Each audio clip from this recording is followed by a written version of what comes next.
네, 새 정부가 들어섰지만은 남북 관계는 여전히 풀릴 기미가 보이지 않고 있습니다. 네, 북한은 우리 정부의 대화 제의는 외면하면서 미국을 향한 군사적 압박을 높이는 상황이고 우리 정부의 기다림도 길어지고 있습니다.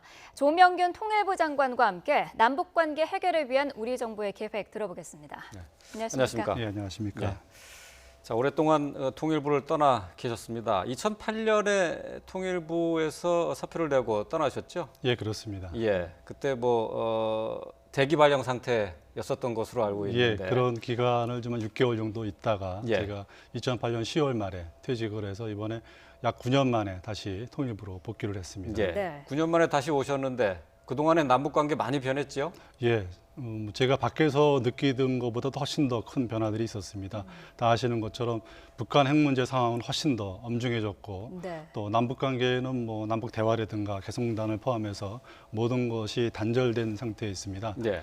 그리고 한반도 문제에 대한 국제사회 개입은 훨씬 더 커지고 있고 우리 국민들의 어떤 북한에 대한 인식이나 그런 데서도 많은 변화가 있었습니다. 네. 또 통일부 자체적으로도 이런 상황 속에서 여러 가지 또 분위기가 바뀐 측면이 있습니다. 예. 임기를 시작하시고 첫 업무 보고도 이제 하셨는데 남과 북 사이의 대화 채널에 대한 관심이 아무래도 높지 않았습니까? 예, 그렇습니다. 자, 지금 정부, 문 대통령도 이 남북 대화 여기에 방점을 찍고 있는 것 같은데요. 어떻게 보십니까? 예, 지금 이제 우리가 한반도의 어떤 군사적 긴장 상황도 고조되는 상황에서 네. 남북 간의 모든 연락 채널이 끊겨져 있습니다. 예. 그래서 우리가 군사분계선에 많은 남북 군사력이 대치하고 있는데 네. 여기서 사소한 우발적 충돌도 경우에 따라서는 이게 확산될 수 있는 그런 위험성이 있는데 예. 이런 연락 채널조차 없다는 것은 대단히 위험한 또 한쪽 측면의 상황입니다. 예. 그런 측면에서 저희가 어쨌든 이러한 연락 채널을 복원하고 또 남북한 간에 시급히 해결해야 될 이산가족 문제라든가 그런 걸 풀어나가는 것부터 시작을 해야 되겠다 네. 하는 측면에서 남북 대화 복원이 필요하다 이런 측면에서 접근을 하고 있습니다. 예. 네. 이미 대화 제의는 했습니다. 군사 당국자 회담 7월 27일로 이제 시한을 정해서 제안을 했었고요. 8월 1일자로 해서 적십자 회담도 요청을 했는데 아무런 답이 없습니다. 예. 자, 대화에 대한 우리의 이 제의는 아직도 유효한 겁니까? 예, 그렇습니다. 어떻게 보게 되면 북한이 지금까지 이 우리 대화 제의에 대해서 공식적인 반응을 보내지 않고 있습니다. 네. 이것도 상당히 이례적이라고 볼 수 있는데요. 지금 우리가 이제 남북 문제가 한반도 문제가 우리 입장에서도 복잡하고 많은 생각을 해야 됩니다만 북한 입장에서도 마찬가지가 아닐까. 북한도 많은 생각이 필요하지 않을까 이렇게 보고 있습니다. 네. 그런 측면에서 저희로서는 시간을 갖고 인내심을 갖고 좀 지켜보는 그런 입장에 있습니다. 네. 대화의 문을 열어두는 것은 물론 상당한 의미가 있고 중요한 부분이긴 합니다만 지금 국제적으로도 북한에 대한 압박의 수위도 높이고 있고요. 우리 자체적으로도 실제로 압력을 가해야 되는 그런 상황임은 인정을 하고 있는데 이걸 어느 순으로 좀 조율을 해야 될까요? 지금 북한의 제재와 관련해서는 이것이 이번에 이제 북한의 그 미사일 발사와 관련해서 예. 얼마 전에 유엔 안보리에서 2,371호 제재가 됐는데 만장일치로 됐습니다. 네. 그리고 이런 것에 대한 국제사회는 아주 일치된 목소리를 보이고 있고요. 그런 측면에서 저희가 북한의 대화를 저희가 모색해 나가되 또 네. 이러한 원칙, 북한에 대해서 잘못된 행동에 대해서는 제재를 가한다 하는 것은 또 지켜나가는 것이 필요하다고 보고 있습니다. 네. 그런 것을 저희가 병행하면서 양쪽을 병행하면서 문제를 풀어나가는 입장을 갖고 있습니다. 예.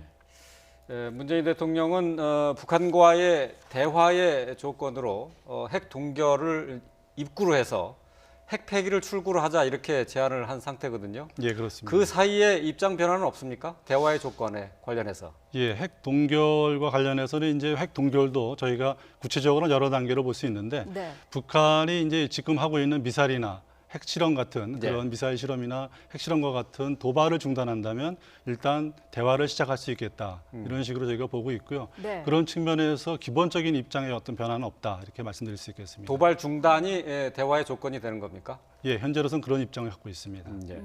문재인 대통령 후보 시절부터도 꾸준히 북한에 가서 정상회담을 할 수도 있다라는 부분을 계속해서 그런 의지를 피력을 해왔는데 지금 남북한의 상황 그리고 국제적인 상황이 좀 심상치가 않은데요. 이런 상황에서 우리 남북 정상회담이 열릴 수가 있을까요? 대통령님께서도 지금 말씀하신 것처럼 정상회담에 대해서 여러 차례 그 네. 용의를 표명을 하셨고 예. 다만 이 정상회담이 갖는 여러 가지 상황을 감안할 때 또 필요한 어떤 그 사전 분위기 조성이라든가 여건이 갖춰지는 것이 필요한 측면이 있습니다. 그래서 네. 뭐 시기적으로 구체적으로 지금 당장 뭐 정상회담이 가능하다 안 하다 이런 판단보다는 일단 저희가 필요하다면 네. 정상회담을 할 용의를 강한 용의를 갖고 있다 하는 점을 다시 한번 강조해 드립니다. 예. 장관님께서는 앞서서 노무현 전 대통령의 정상회담의 실질적인 실무도 사실 진행을 하셨잖아요. 예, 그렇습니다. 남북 간의 정상회담이 쉽지만은 않죠. 여러 가지 장애물들이 있지 않습니까? 그렇습니다. 조금 전에도 말씀드린 것처럼 어떤 북한의 의사결정 체제 같은 것을 감안할 때 정상회담에 대해서 갖는 북한 측에서 또 여러 가지 부담이라든가 생각 그런 것들은 저희보다 훨씬 더 큽니다. 예. 저희 그런 측면을 감안할 때 정상회담을 접근하는 것에 많은 또 준비가 필요하고 사전에 어떤 여러 가지 분위기 조성도 필요한 측면들이 있다 이렇게 말씀드릴 수 있겠습니다. 예. 네. 지금 뭐 정상회담을 미리 논하기는 조금 시기적으로 이루고 지금 남북 간의 긴장 관계도 크고 한반도에 위기설까지 나오고 있는 상황이기 때문에 예. 지금 당장은 특사 파견 같은 것도 고려해 볼 수 있지 않을까 싶은데 말이죠. 문재인 대통령은 이 남북 관계에 변화되는 상황들을 국민들에게 소상히 알리겠다고 얘기를 했습니다. 그러면 특사 파견이나 이런 것도 여기에 해당되는 거라고 볼 수 있나요? 기본적으로 저희가 대북 정책을 보다도 투명하게 추진해 나간다는 건 확고한 원칙입니다. 네. 다만 또 특사 방북 자체는 정상 간의 의사 교환인 만큼 특사가 교환이 갖고 있는 성격이 있습니다. 그런 성격에 맞춰서 또 기본적으로 투명하게 한다는 원칙을 지켜나가면서 저희가 국민들에게 알려나간다 이렇게 말씀드릴 수 있겠습니다. 예. 네. 요즘 한반도 정세를 보면은 주변국과의 공조는 강화됐지만 남북 관계, 우리만의 남북 관계는 좀 소원해지고 있다. 그런 평가가 많은데요. 장관님께서는 어떻게 보십니까? 앞에서도 제가 취임하면서 느꼈던 점을 말씀드릴 때 제가 언급을 했듯이 네. 한반도 문제에 대한 국제사회의 개입이 훨씬 더 커진 것이 사실입니다. 예.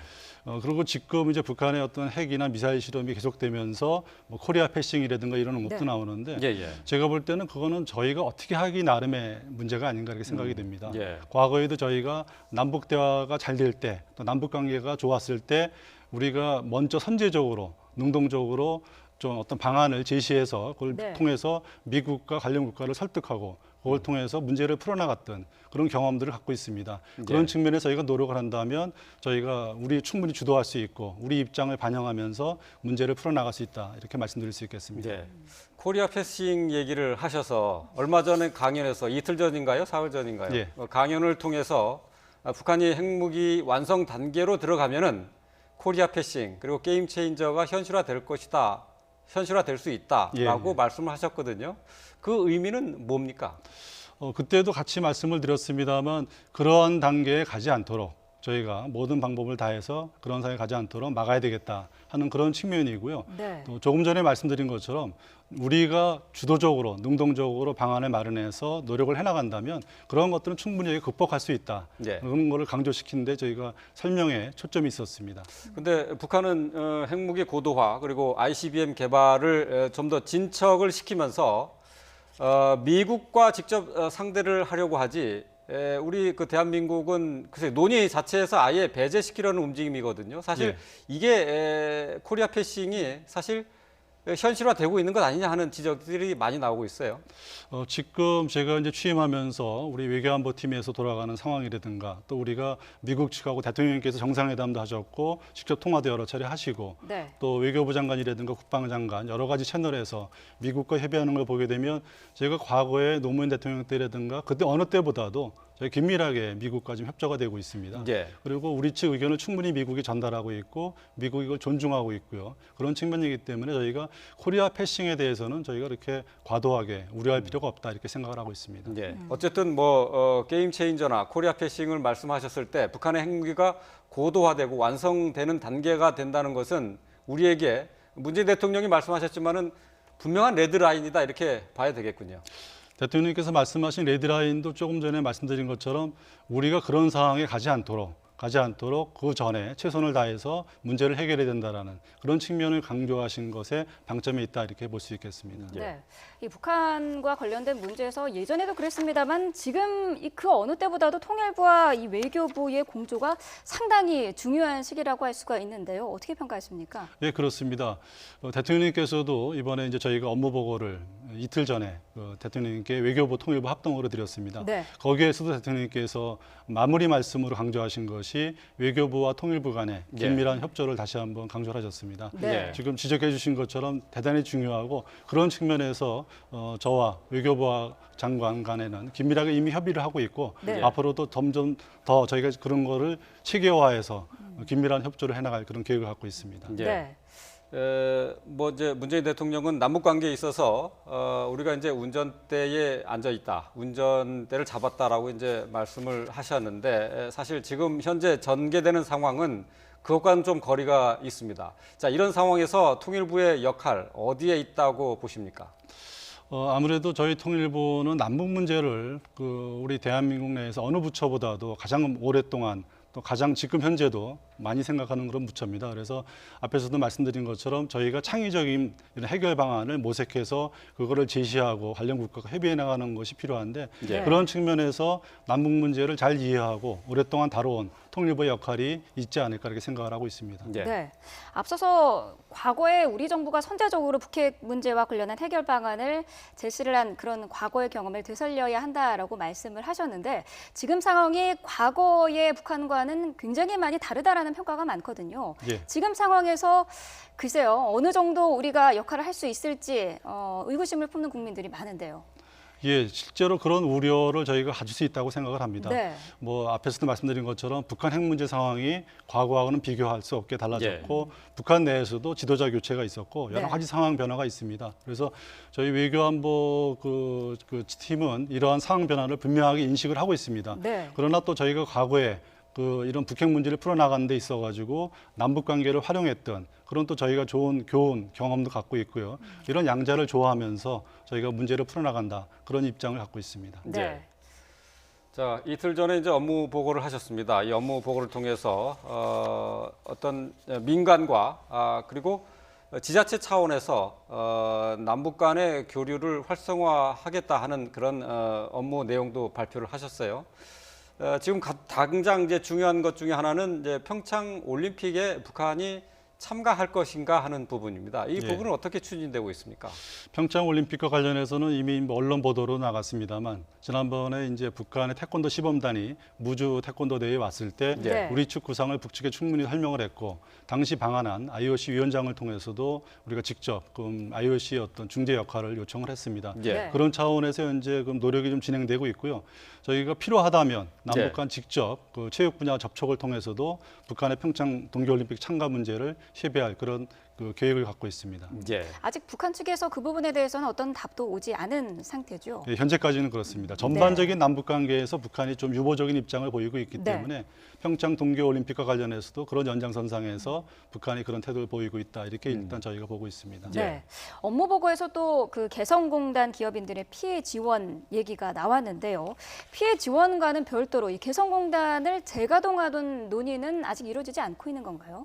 예, 현실적으로 지금 상황에서 북한에 대한 제재가 국제사회 제재가 되고 있는 상황에서 저희가 재가동 문제를 현 단계에서 본격적으로 논의하는 것은 좀 어려움이 있고요. 네. 우선은 이제 개성공단 기업들이 재개가 됐을 때, 재가동이 됐을 때 다시 들어가서 거기서 기업을 할 수 있도록 그런 기업들의 동력을 유지시켜 주는 것이 상당히 중요하다 이렇게 보고 있습니다. 네. 그런 측면에서 개성공단 기업들의 피해 지원, 그걸 추가적으로 하는 문제를 관계부처 간에 협의를 하고 있고 네. 북핵 문제 해결에 이제 어떤 국면 전환이 된다면 네. 우리 기업인들이 우선 먼저 방북을 해서 현지에 있는 자산을 좀 관리하고 시설을 점검하는 그런 것부터 좀 단계적으로 풀어나갈 그런 계획을 갖고 있습니다. 네. 대북 제재 국면에서 개성공단 재가동 문제는 사실상 조금 시간이 걸릴 거로 봐야 되는 게 맞지 않습니까? 예, 현실적으로 그렇게 보는 것이 타당하다 이렇게 볼 수 있겠습니다. 예. 지금 조 장관께서는 사실 통일부에 계실 때 이 개성공단 문제로 이 문제를 사실 업무적으로 실질적으로 진행을 하신 분이시잖아요. 예, 개성공단이 처음 시범단지 가동이 될 때 정부가 이걸 본격적으로 지원하기 위해서 그 정부 부처 합동으로 지원단을 구성을 했습니다. 예. 네. 그리고 제가 초대 단장을 맡아서 예. 시범단지에서 첫 기업들이 들어가서 제품을 생산할 때 제가 이 업무를 맡았었습니다. 예. 가동 중단 결정이 내려졌을 때 조금 느낌이 좀 다른 분들하고 좀 달랐을 것 같아요. 예, 그렇습니다. 제가 밖에 있으면서도 개성공단 문제는 다른 어떤 남북 관계보다도 더 많은 애정을 갖고 관심을 갖고 지켜봤었는데 개성공단이 작년도에 이렇게 중단이 되면서 누구보다 더 제가 가슴이 아팠었고요. 그래서 예. 제가 취임을 하면서도 여러 가지 이제 제가 계속 정부에 와서 할 일을 생각했습니다만 개성공단 재개 문제가 네. 가장 먼저 또 저한테 떠오른 생각 중에 하나입니다. 예. 자, 개성공단의 재가동 조건은 어떤 게 맞춰져야 된다고 생각하세요, 그러면?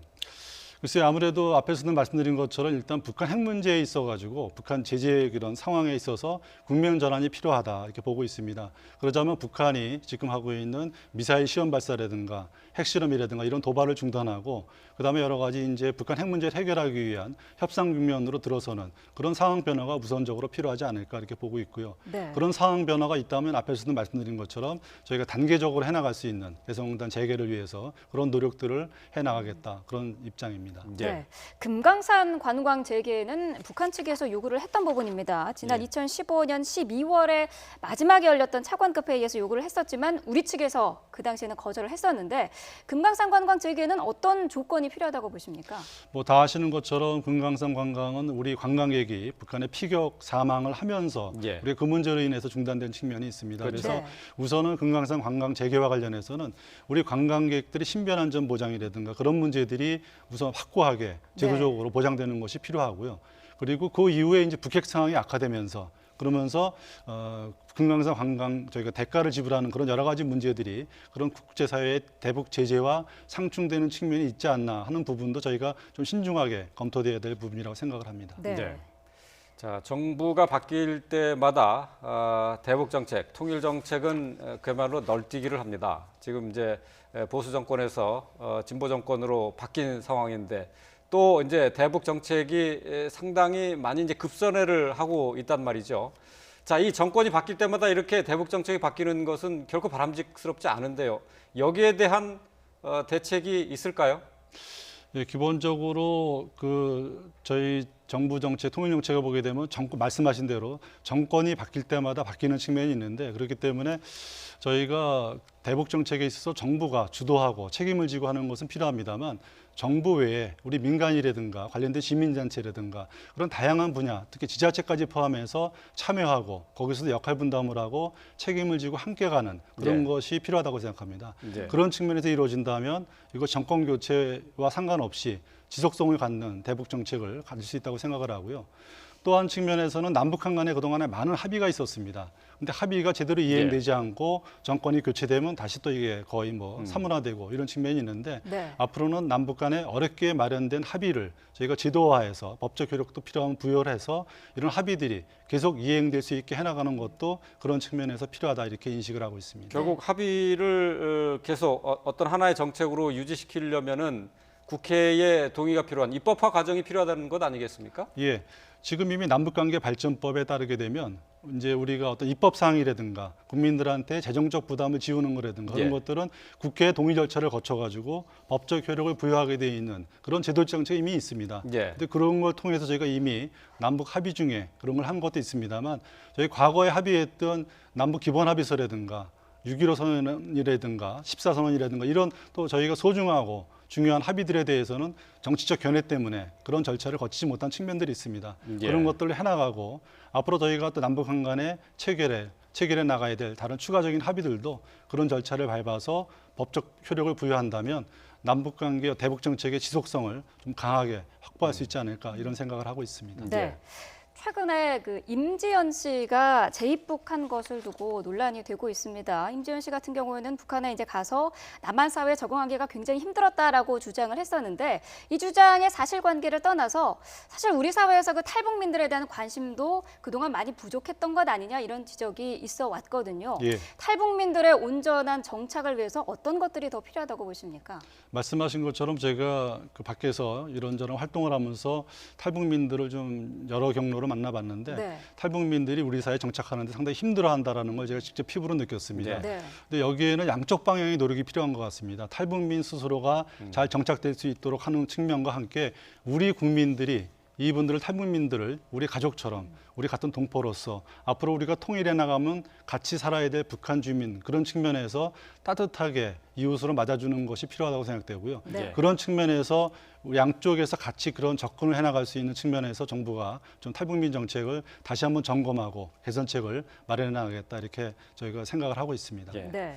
대북 관계에 있어서 돌파구가 좀 잘 안 보이는 그런 상황입니다. 자, 아까 뭐 잠시 말씀을 드렸습니다만은 대북 특사 그 파견 용의도 우리 정부는 갖고 있는 것으로 알고 있는데 지금 어느 정도 진행 상황인지 좀 말씀해 주실 수 있을까요? 뭐 지금 저희가 어떤 구체적인 상황에 대해서 말씀드릴 수는 없겠습니다만 저희가 다양한 경로를 통해서 북측과 다시 대한민국 대화를 재개하고 그런 노력을 벌이고 있습니다. 네. 그런 것을 통해서 여건이 된다면 대북 특사 교환도 저희가 적극적으로 검토할 수 있고요. 현재로서는 우선 그 정도까지만 말씀드릴 수 있겠습니다. 예, 네. 알겠습니다. 자, 9년 만에 통일부로 다시 돌아왔습니다. 그동안 뭐 저희가 뉴스를 통해서 듣기로는 그동안 통일부에 나가신 뒤에 종교 봉사 활동도 하셨다고 들었어요. 뭐 특별한 뭐 이유는 있었습니까? 뭐 특별한 이유라기보다는 뭐 제가 과거에 이제 남북 문제를 할 때 네. 같이 활동을 하셨던 우리 제가 이제 종교 쪽에 계시는 분들이 저한테 그런 일을 같이 했으면 좋겠다라고 네. 제안을 해주셨고 네. 저로서는 그게 또 상당히 제 경험도 살릴 수 있는 좋은 길이기 때문에 제가 같이 이렇게 참여를 했었습니다. 예. 네. 자, 글쎄요. 한반도 상황이 참 한차 또 그 예측할 수 없는 그런 불안한 상황이 계속되고 있습니다. 자, 이런 상황에서 남북 관계 어떻게 풀어 나가야 하는 것인지 조명균 통일부 장관과 함께 정책 방향에 대해서 간단하게 좀 설명을 좀 들었습니다. 네. 오늘 말씀 잘 들었습니다. 고맙습니다. 맞습니다. 예, 감사합니다.